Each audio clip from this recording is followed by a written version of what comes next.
Kumusta mga kapindot? Welcome sa ating tutorial series kung saan pag-uusapan natin ang Python programming. Ito ay para sa mga beginners na wala pang experience sa programming. Kaya kung bago ka pa lang sa mundo ng coding or programming, perfect para sa iyo itong series na to. Huwag mag-alala dahil lahat ay ipapaliwanag natin ng madali at step by step.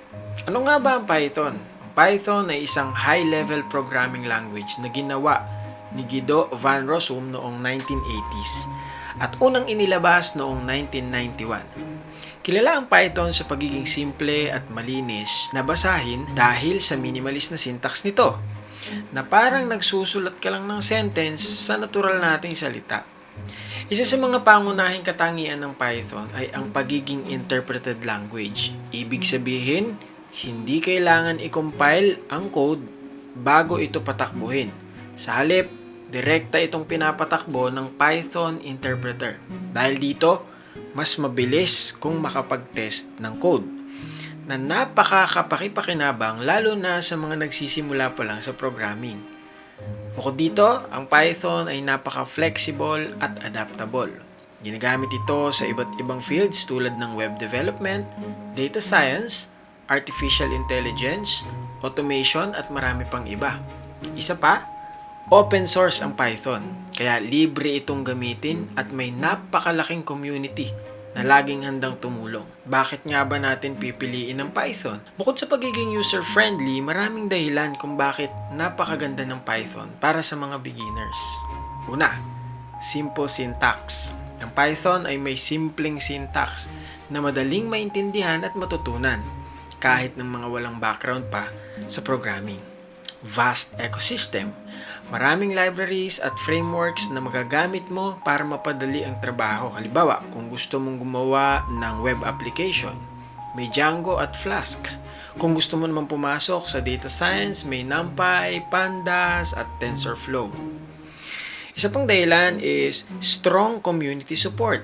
Dahil napakalaki ng community ng Python, madali kang makakahanap ng tutorials tulad nito, forums at resources online. Hindi ka mahihirapan sa paghanap ng tulong kapag may problema ka sa code. Versatility, isa rin dahilan.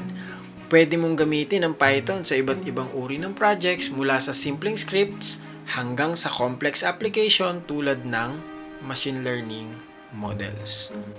Ano naman ang IDE? Ang IDE o Integrated Development Environment ay isang software na tumutulong sa atin na magsulat, mag-debug, o mag-run ng code. Mas madali ang coding process dahil sa mga built-in tools at features nito. IDLE. Ang IDLE naman ay isang simpleng IDE na kasama na sa pag-install ng Python. Magaan gamitin at okay na okay para sa mga beginners. May built-in text editor ito para makapagsulat ng code at isang shell para direktang mapatakbo ang Python commands. Ang pros nito, simpleng gamitin, kasama na sa pagka-install, magaan sa system at madaling intindihin para sa beginners. Ang cons, may limitasyon sa features, hindi ganun kaganda para sa malalaking projects, at basic lang ang debugging tools. Perfect ito para sa mga beginners na gusto lang matuto ng Python at gumawa ng simpleng scripts. Kung saan nagsisimula ka pa lang, IDLE na pinakamadali ang gamitin. Visual Studio Code or yung tinatawag na VS Code. Libre. Ito yung mga pros niya. Open source, highly customizable. Maraming extensions na pwedeng idagdag para sa iba't ibang programming languages. At may integrated terminal pa. Ang cons naman nito, kailangan ng counting setup at configuration at medyo mabigat sa system resources kung maraming extensions ang naka-install. Ideal ito para sa mga developers na gusto ng flexible at customizable na IDE na pwedeng gamitin para sa iba't ibang projects. Kung medyo marunong ka na at gusto mo ng mas powerful na tools, VS Code ang para sa'yo. PyCharm. Pros nito, comprehensive itong Python IDE na ito. Maraming built-in tools para sa debugging, testing at profiling at may professional edition na may advanced features para sa web development at data science. Cons, may bayad yung professional version or yung professional edition. medyo mabigat sa system resources, at may steep learning curve para sa mga beginners.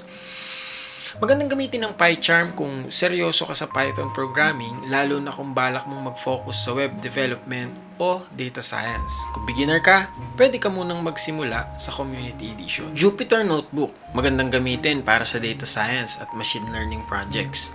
Interactive at pwede kang maglagay ng code, text at visualizations sa isang notebook. Cons nito, hindi ito bagay para sa malalaking software projects. Hindi siya fit. At hindi ito ganun kadaling gamitin para sa web development or general purpose programming. Sa kabilang banda, ideal ito para sa mga gustong mag-focus sa data science, analysis at visualization. Kung ang interest mo ay nasa machine learning o yun nga, data analysis, Jupyter Notebook ang perfect na tool para sa iyo. Siyempre, hindi kumpleto ang tutorial na to kung hindi natin ituturo ang pinaka-basic na program, ang Hello World. Sa Python, ganito lang siya kasimple. Print Hello World. Madali lang, di ba? Sa next videos, pag-aaralan pa natin ang iba pang basic concepts at magbubuo tayo ng simple programs gamit ang Python.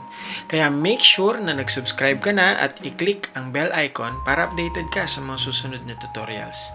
Salamat sa panonood at kita-kits sa next video.